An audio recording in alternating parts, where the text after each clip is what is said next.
Salama daholo io androany izay izara aminareo challenge iananay amin'ny resaka recrutement dia izy ka maromaro exposé anay anareo tsy ahafahanareo maka lesona koa raha sendra an'izay olana izay koa nareo.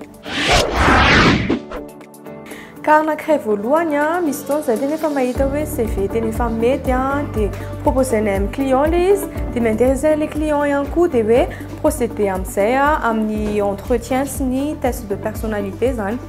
Dia eo amin'izay zany les clients somary mihafahafa somary miembotra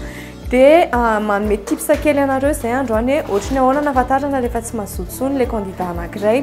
Ny voalohany ny ahafantarana hoe tsy mazoto ny candidat anankiray dia rehefa angatahanao zavatra izy ohatrany hoe mandefa CV à jour na hoe afaka mivitainao le test de personnalité ty dia rehefa le miteny izy hoe tena mbola tsy manam-potoana tena mbola sahirana dia efa mila mailomailo sika efa tsy mazoto intsony izay le candidat amin'izay fotoana izay. Zavatra faharoa rehefa tsy mandefa test moa izy CV dia bien sûr ianao somary ataontsika hoe miinsista kely afaka mba alefanao ve le izy dia miantso ianao na mandefa message na mandefa mail ihany koa dia rehefa tsy mamaly amin'iny koa izy dia efa hitantsika fa tena tsy mazoto. Ka anankiray moa zany dia tena nisy candidat anankiray izay niraisinay hoe tokony ho raisinay en entretien. Ny zavatra an'seho anefa rehefa tonga le fotoana ny fanomezana hoe amin'izao le entretien dia tsy hita le candidat tsy miantso tsy nanao iny sy nanao iny dia tsy maintsy izay moa zany nanao relance kely hoe nanahoana to tsy tonga akory ianao tamin'le entretien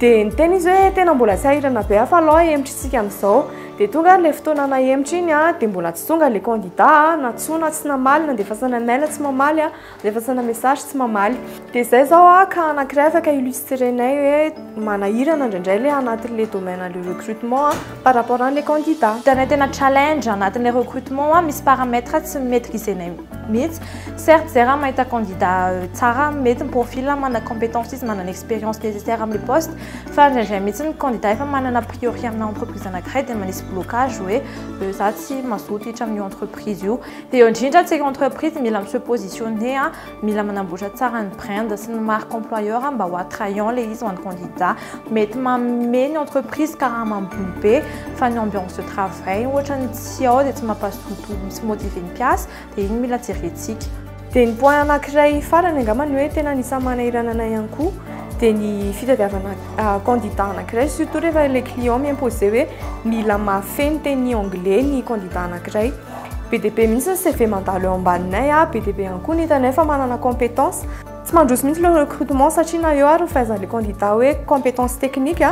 dia tsy mahafehy an'le teny anglais izy dia safey zany hoe tsy mahita tsy mety mahita candidat idéal zay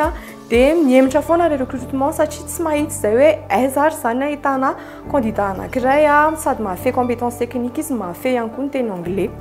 Ny fehan'izay rehetrarehetra izay dia tsara ry zareo no mianatra ny teny anglisy tena hoe applicé anay raha ohatra ny hoe mbola tsy mahay ianao na débutant na hoe intermédiaire dia amafiso ny fianarana teny anglais satria tena ilaina be izy amin'izao fotoana izao surtout tsy ampy fotsiny ny fahaizana amin'ny teny français fa ilaina be ihany koa ny fahaizana teny anglais. Zay ary natolotray teto mihitsy izay fa manampy anareo le izy raha misy fantaniana hafa aza misalasala mametraka anay aza misalasala koa manatona aty amin'ny korbana raha misy zavatra afaka hanampiana anareo na resaka recrutement io na resaka formation na côté entrepreneuriat koa dia vonjy izay hanampy anareo. Veloma daholo.